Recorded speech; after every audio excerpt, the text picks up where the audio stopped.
National ID Philsys Registration Centers. Saan yung mga registration centers para makakuha tayo or magawa natin yung pag-request ng National ID?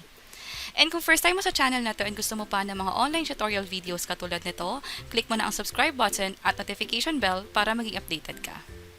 So sa previous video, pinakita natin kung paano mag-register sa National ID. Yun yung step 1. However, yung sa step 2, hindi pa natin siya magawa kasi nga hindi pa tayo nakakapag-book ng appointment. And nung register tayo last time, which is May 4, ang sabi rito is yung appointment scheduling daw will start on May 7 pa. However, habang nire-record namin tong video na to, ngayon ay May 6, wala pa kami na-receive na update about sa application namin na pwede ka nang mag-book online. Ito yung link, wala pang mga ganon, either sa text or sa email. So, marami rin nagtatanong sa amin na ano nang gagawin sa next step. So, for now, ang gagawin muna natin is maghihintay lang talaga muna tayo ng update from Philsys. And sabi rin mismo ng PSA or ng Philsys, kung natapos na daw natin yung step 1, yung registration, yung PSA daw ay magpapadala ng mensahe via SMS para sa venue ng mga registration centers. So ano-ano ba yung mga venue na to? So yun yung nakita namin, which is isa-share na namin sa inyo. So ito yun.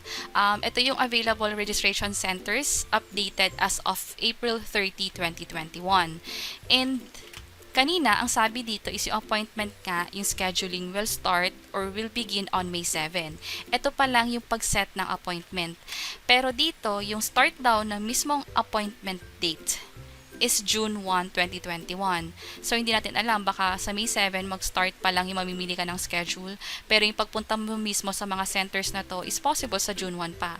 Pero, in case na may correction sa sinabi namin or may updates or may changes man na kahit ano coming from Philsys, i-update din namin or magpa-publish kami ng video about that as soon as possible. Reminder lang din pala na bago ko i-provide or ipakita tong list na to, hindi ibig sabihin na malapit to sa inyo or madadaanan ninyo or mapupuntahan ninyo is pupuntahan nyo na kaagad para sa step 2.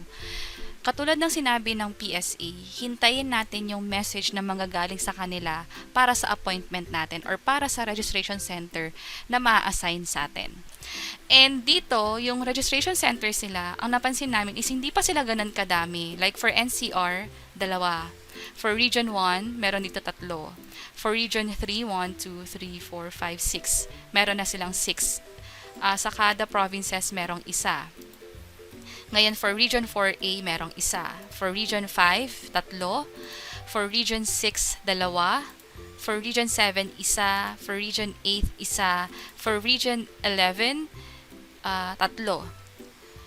So, ito pa lang yung list as of April 30. So, last week lang to na refresh or na update. So, as soon as magkaroon ng changes or magkaroon ng panibagong link about sa registration centers nila, ipapublish na lang din namin yon sa another video. So, mas maganda na mag-subscribe na rin kayo para maging updated kayo sa mga upcoming videos namin.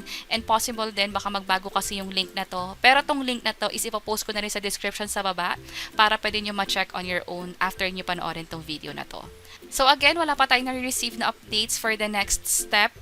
Itago na lang muna natin yung application ID number natin and also keep our phone number active para ma-receive natin yung mga notifications or updates coming from Philsys. And sana nakatulong tong video na to. Kung oo, pakiclick ang like button.